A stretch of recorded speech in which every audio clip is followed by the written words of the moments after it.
Kasih. Ya. Assalamualaikum warahmatullahi wabarakatuh. Alhamdulillahi rabbil alamin. Wassalatu wassalamu ala asyrafil anbiya'i wal mursalin, habibina wa syafi'ina wa maulana Muhammadin wa ala alihi wa ashabihi ajma'in at-tayyibin at-tahirin. Qalu subhanaka la ilma lana illa ma 'allamtana innaka antal alimul hakim. Yang kami hormati pengurus Yayasan Masjid Nur Hidayah dan pengurus DKM Masjid Nur Hidayah serta jamaah majelis dan Masjid Jami Nur Hidayah, bapak-bapak, ibu-ibu, hadirin dan hadirat yang dimuliakan oleh Allah Subhanahu wa taala.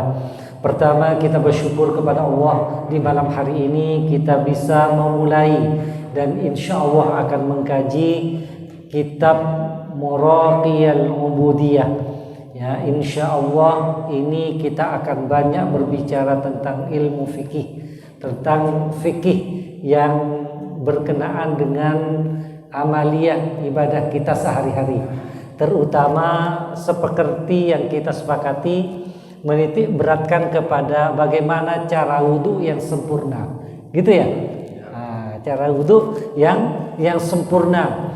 Namun dalam kesempatan malam hari ini saya akan memulai dari muqaddimah kitab Syarah Muraqiyal Ubudiyah lil alim al-fadil wal wara' al-kamil Syekh Muhammad Nawawi bin Umar al-Jawi, dalam matni Bidayatul Hidayah li Hujjatil Islam Abi Hamid Muhammad bin Muhammad al-Ghazali at-Tusi qaddasallahu ruhahu wa nawwara dharihahu, nafa'ana Allah taala bihi wa bi ulumihi, amin ya rabbal alamin.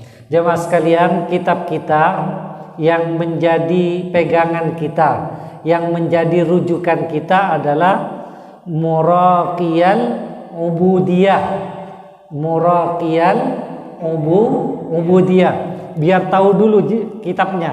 Nah, ini namanya kitab Muraqiyal Ubudiyah, ya, yang ditulis oleh Al-Imam Muhammad Nawawi bin Umar al-Jawi al-Bantani. Ya, yang ngarang kitab ini yaitu Imam Muhammad Nawawi bin Umar al-Bantani, orang Banten. Banten, ya, orang Banten. Tepatnya kelahiran beliau di Tanara. Kalau kita mau ziarah sebelum ya Banten Lama. Jadi ada di sebelah kanan kalau dari sini nih. Nah, ya. Pernah nyampe belum? Belum pernah? Nah, nanti suatu saat kalau mau adakan ziarah ke Banten, ya, mampir, ya. Tapi di sana hanya petilasannya, ya, bukan jasadnya. Jasadnya dikubur di Mekah. Nah, kalau petilasannya ada di Tanara, ya, di Tanara. Siapa namanya? Al-Imam Muhammad Nawawi bin Umar al-Bantani. Ya, kitabnya namanya Muraqiyal Ubudiyah. Nah, Muraqiyal Ubudiyah ini disebut dengan kitab syarah, penjelasan, keterangan dari kitabnya Al-Imam Al-Ghazali. Ya, apa kitabnya? Bidayatul Hidayah. Jadi Bidayatul Hidayah ini disebut dengan matan. Ya, kitab induknya adalah Bidayatul Hidayah, karangannya Imam Al-Ghazali. Ya, paling pendek itu Imam Al-Ghazali. Kita kenalnya Imam Ghazali. Tapi kalau kita sebut dengan gelar-gelarnya, ya, beliau disebut dengan Asy-Syaikhul Imam Al-Alim allamah, hujjatul Islam, ya, hujjatul Islam wa barakatul anam, Zainuddin Abu Hamid Muhammad ibnu Muhammad Al-Ghazali At-Tusi qaddasallahu ruhahu wa nawwara dharihahu. Hafal? Kalau kita kan jemputnya Imam Ghazali doang. Ya. Nah, ini namanya kalau kita sebut dengan gelar-gelarnya, ya, Asy-Syaikhul Imam Al-Alim Allamah Hujjatul Islam wa Barakatul Anam Zainuddin Abu Hamid Muhammad ibnu Muhammad, ya, Al-Ghazali At-Tusi qaddasallahu ruhahu wa nawwara dharihahu. Besok hafalan.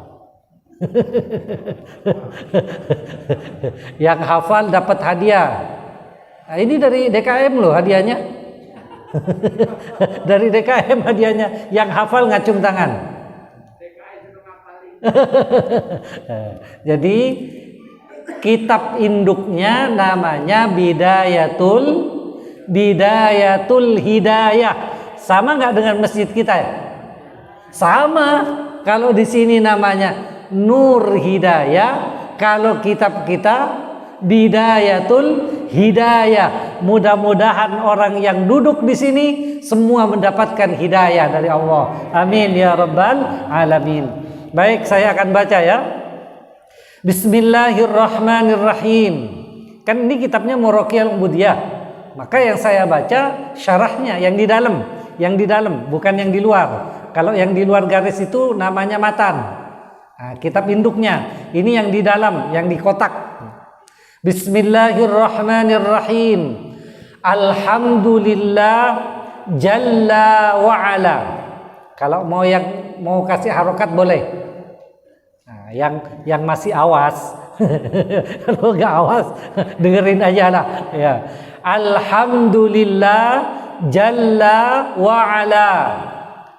Ahmaduhu li jami'il ayadi wal ala. Sudah? Kecepatan apa enggak? Enggak. Wa ashkuruhu, jangan dikasih harokat semuanya, belakang-belakangnya aja. Wa ashkuruhu syukra man ufiya minal bala. Wa ashkuruhu syukra man ufiya minal bala.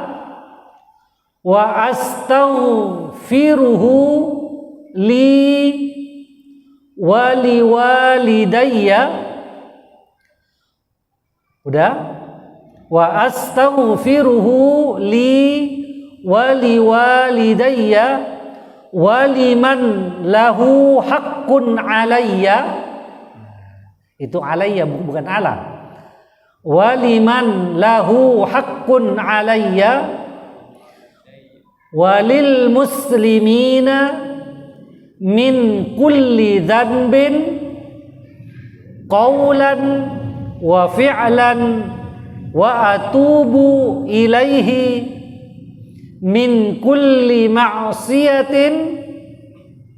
Sudah? Kecepatan ya kayaknya. Min kulli dhanbin qawlan wa fi'lan wa atubu ilaihi min kulli ma'siyatin taubata abdin la yamliku li nafsihi hudan wa la yastati'u an yadfa'a anha dalalan. Sampai di situ dulu.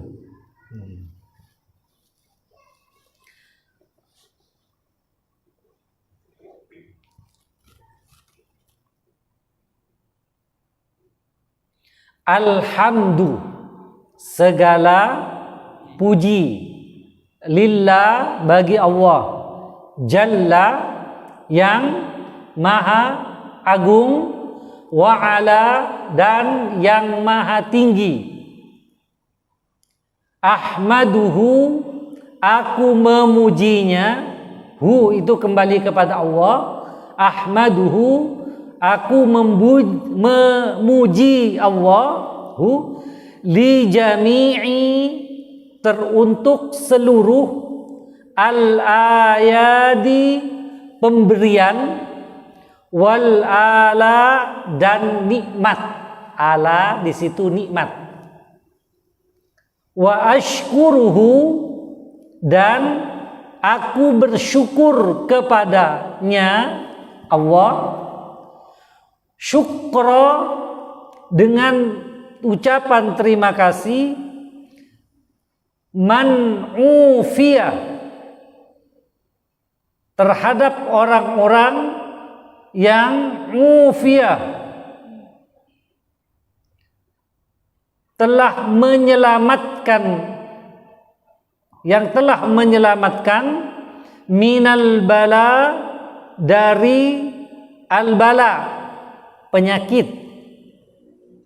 Wa astaghfiruhu, dan aku memohon ampun kepada Allah, li, untukku, wali walidayya, dan untuk kedua orang tuaku, waliman lahu haqqun alayya, dan bagi siapa saja, lahu, baginya, haqqun alayya, yang hak atas diriku, walil muslimina, dan bagi orang-orang muslim, min kulli, dari setiap zambin, dosa, qaulan, yang disebabkan dari perkataan, wa fi'lan, dan berbuatan, wa atubu ilaih, dan aku bertobat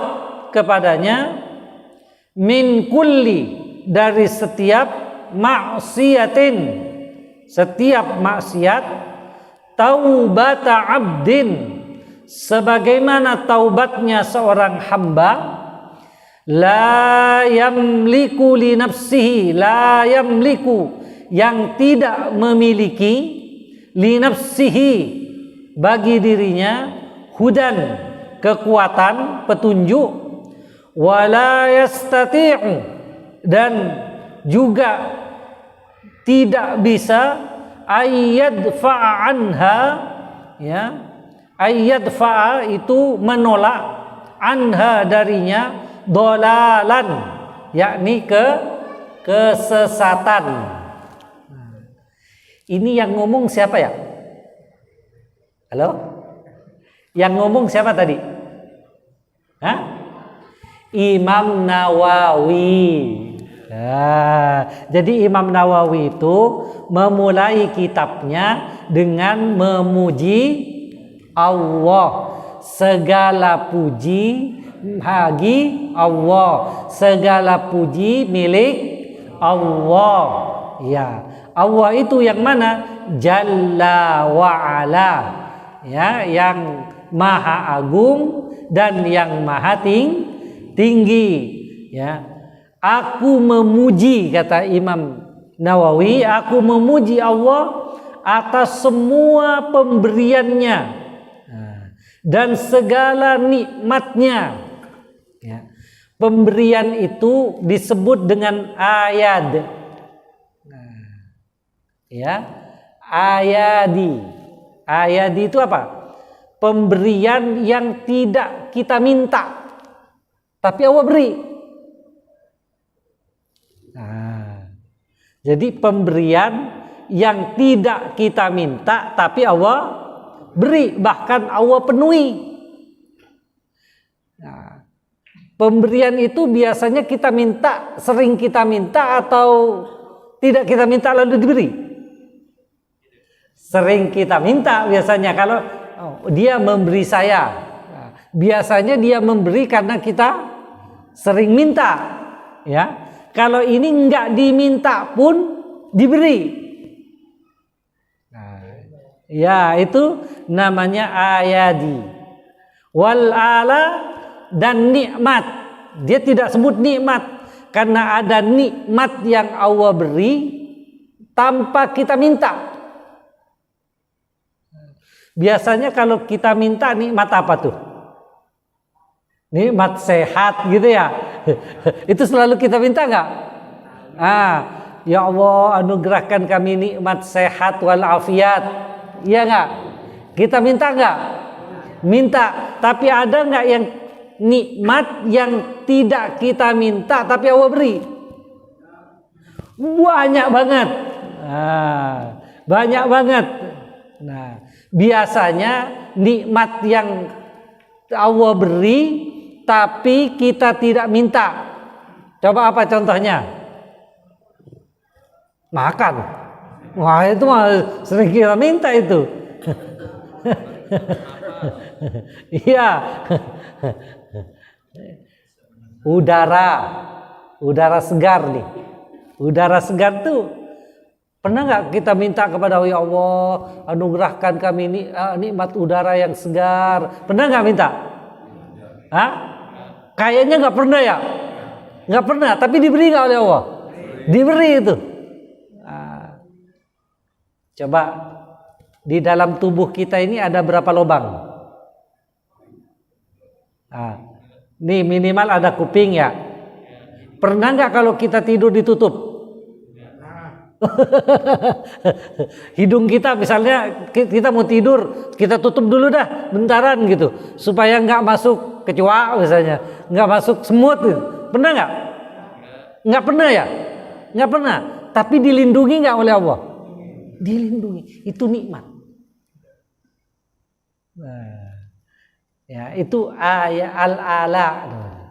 Jadi nikmat yang nggak kita minta tapi Allah beri. Nah, Allah kasih. Wa ashkuruhu syukraman ufiya minal bala. Dan aku bersyukur kepadanya, kepada Allah ya terhadap ufiya keselamatan minal bala dari segala cobaan, bahaya. Masya Allah. Ya, itu wajib bagi kita untuk mensyukuri. Karena bisa jadi ya kalau Allah tidak memberi dan tidak melindungi kita, itu bisa jadi kita selalu dan selalu ya. Maka wajib bagi kita bisa mensyukuri itu. Dari rumah sampai di masjid nggak ada halangan apapun, itu wajib kita bersyukur. Ya kan? Karena banyak yang datang ke masjid, sampai di masjid begitu ada taklim pulang. Ada nggak itu? Udah selamat itu. Nyampe di masjid. Atau niatnya ke masjid tapi nggak nyampe di masjid, ada. Tapi kita ini alhamdulillah diberi oleh Allah, ya diselamatkan oleh Allah. Diselamatkan dari apa? Diselamatkan dari kebodohan. Ya, kalau kita ngaji berarti apa namanya? Diselamatkan dari kebodohan. Kalau nggak ngaji, jadi orang yang tidak tahu kita nanti. Nah, yang semestinya kalau kita cuman kumur-kumur berwudu, asal telan air, langsung dibuang, iya kan? Tapi dengan ngaji kita tahu jadi sempurna. Ketika kita kumur-kumur, maka kita kumur-kumurnya secara sempurna. Gimana caranya kumur-kumur? Ambil airnya, kemudian dikocok dulu.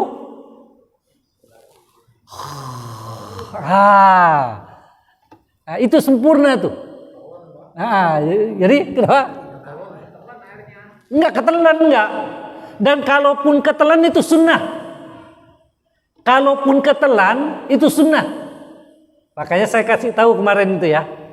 Nah, kalau kita habis wudu nih, selesai wudu, tapi wudunya yang sempurna. Selesai kita wudu, Itu sunnah hukumnya. Itu nelen air wudhu.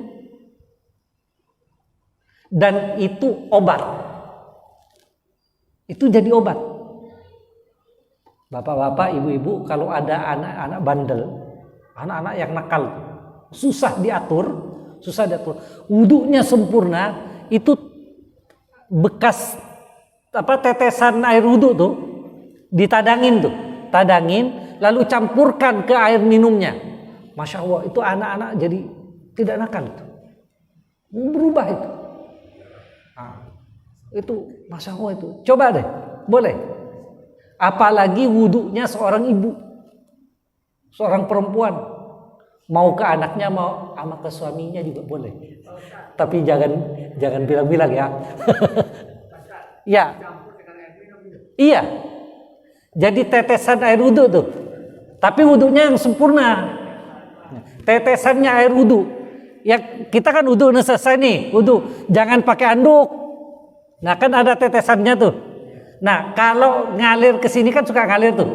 Telen tuh. Itu jadi obat itu. Dan hukumnya sunnah. Hukumnya sunnah. Nah, kalau kita ditadangin, lalu campurkan ke air, insya Allah saleh itu. Anak-anaknya saleh dan salehah. Apalagi wudhunya seorang ibu. Wudhunya seorang ibu tuh lebih manjur. Wudhunya perempuan, ya, ibu-ibu tuh kalau wudhunya sempurna, Masya Allah. Kalau laki-laki pakai terapi ini 3 bulan. Kalau ibu-ibu cukup 1 bulan. Manjur. Mau buat anaknya maupun buat siapa, Bu? Suami. Yang keras-keras, suami. Ada nggak di sini suaminya? Hah? Kagak ada. Ya Allah. Ya nggak apa-apa, berarti saya ngomong keras nggak apa-apa ya. Jadi itu tetesannya tuh, bekas tetesannya, campurin sama air minumnya. Masya Allah, itu luar biasa. Itu jadi obat itu. Obat bandel. Obat penyakit. Yang bandel anak-anaknya atau cucu-cucunya bandel, kasihin minum air itu. Itu sunnah, insya Allah ya. Coba praktekin. Tapi wudhunya yang sempurna. Kalau asal wudhu, lain cerita. Ya, wudhunya benar-benar sempurna, termasuk yang sunnahnya sempurna. Nah, maka memulainya dengan apa pertama kali? Berwudhu itu memulainya dengan apa? Membasuh kedua tangan. Adabnya berdoa terlebih dahulu.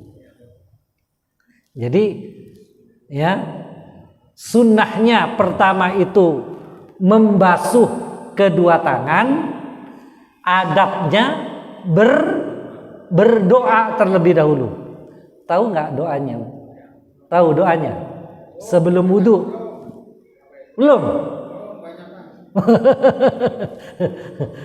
Doa sebelum wudhu. Jadi selama ini nggak pakai doa. Nah, saya ajarin, ayo ikutin ya. Bismillahirrahmanirrahim. Allahumma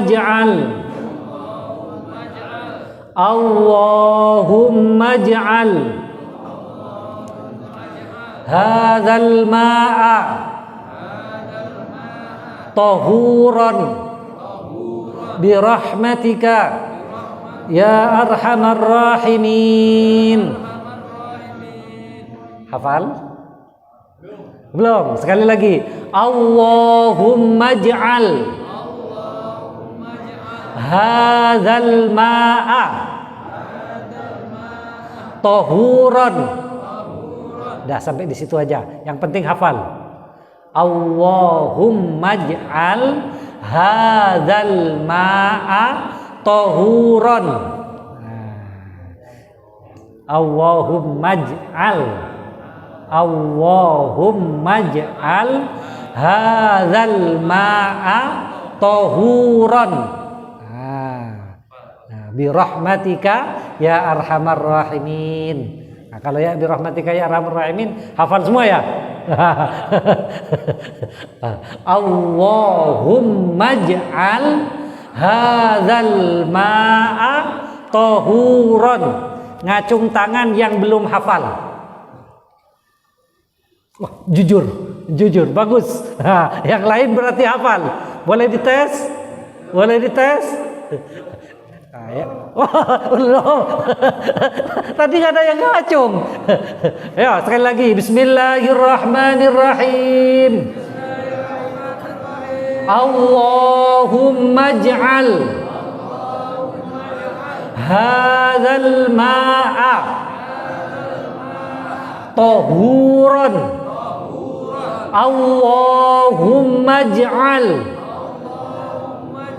hadzal ma'a tahuran. Hafal? Insya Allah sekarang hafal. Mudah-mudahan sampai di rumah tetap hafal. Amin ya.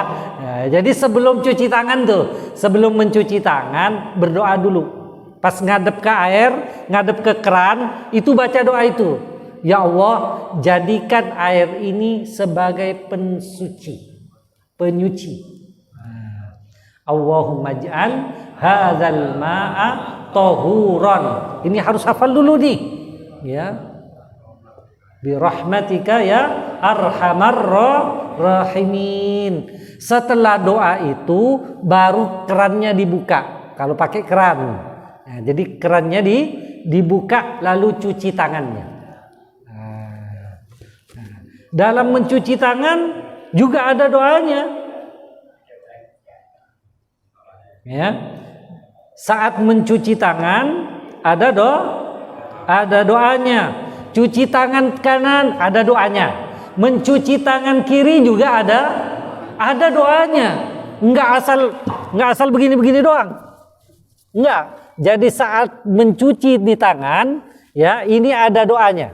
Nah, kan biasanya kita begini, duluan ya. Nah, jadi saat mencuci tangan kanan itu sambil berdoa. Ya, ini cuci tangannya. Ya, sambil berdoa. Kalau kukunya panjang, nah itu masukkan air. Begini.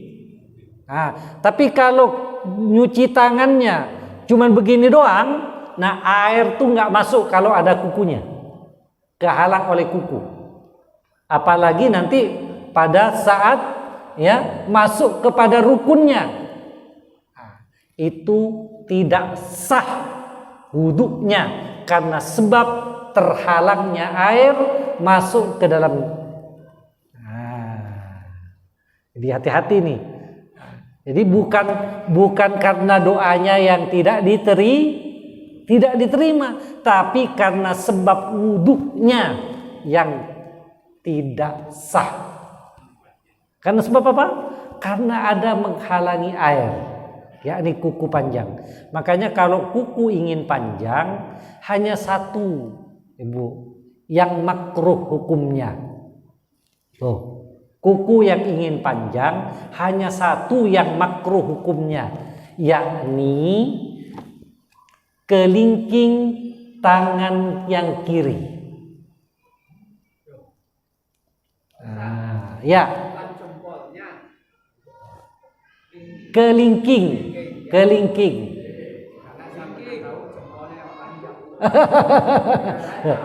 Iya, kelingking yang sebelah kiri. Ini fungsinya membuang kotoran di lubang-lubang tertentu.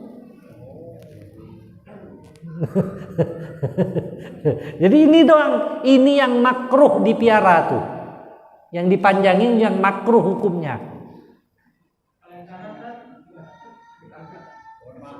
Tidak ada sunnahnya. Semua tangan, semua jari tidak ada sunnahnya untuk dipanjangkan, kecuali makruh hukumnya dipanjangin tangan kiri. Hanya niatnya apa? Untuk membersihkan lubang-lubang tertentu. Contohnya Lah kalau yang di sini bagaimana jempol? Iya, terus termasuk di sini. Dubur. Ya, itu boleh. Boleh itu, ya.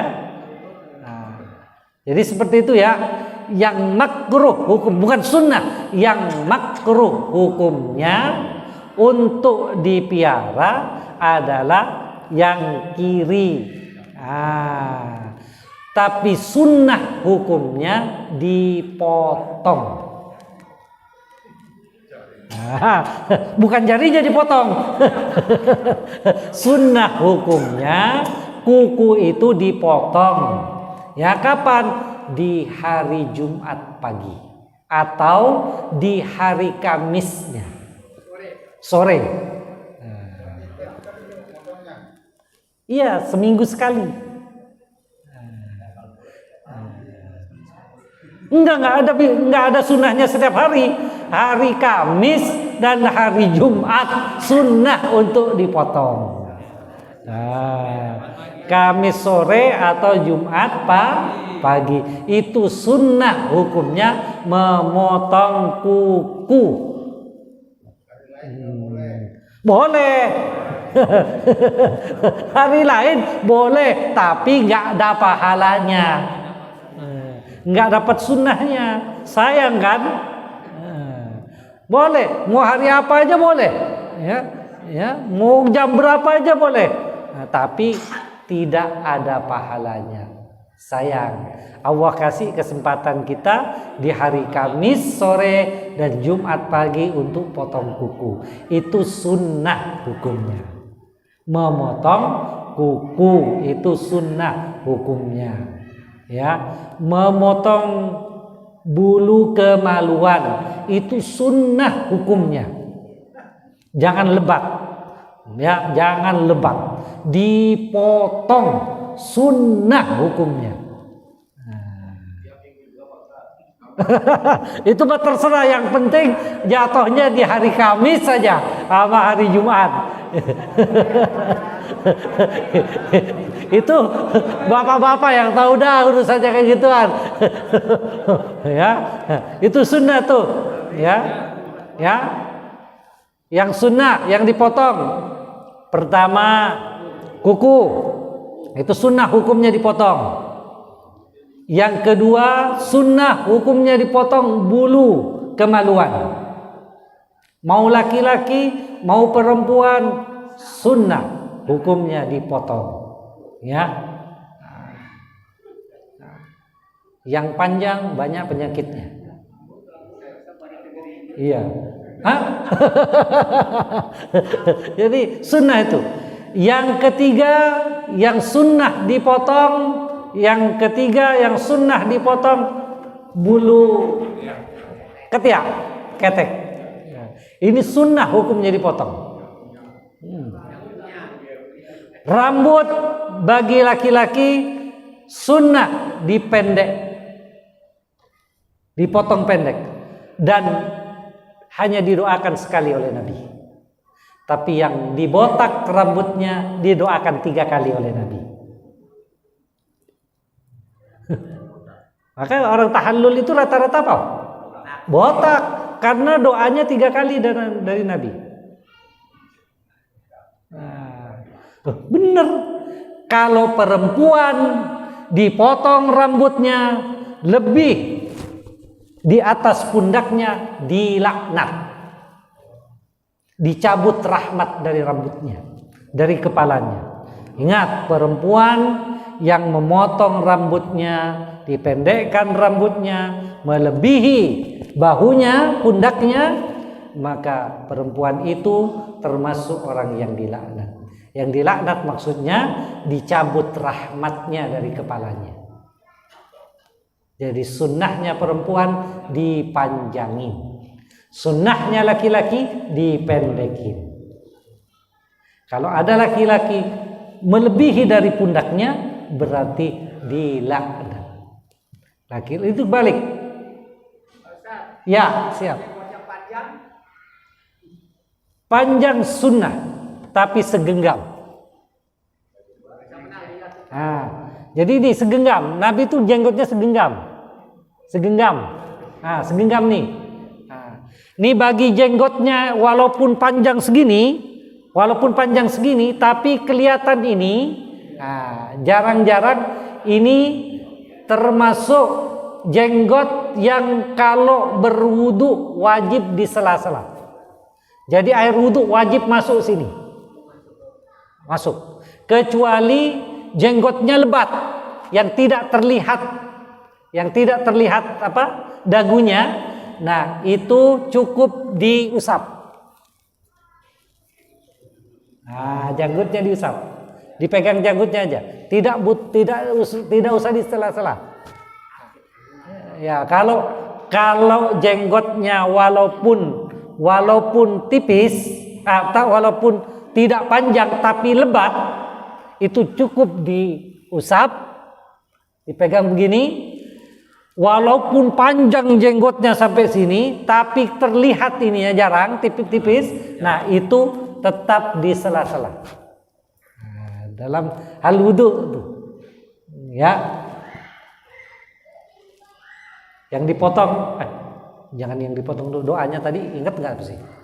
Ingat nggak doa yang tadi? Doa yang tadi ingat nggak? Ingat? Coba baca bareng-bareng. Bismillah.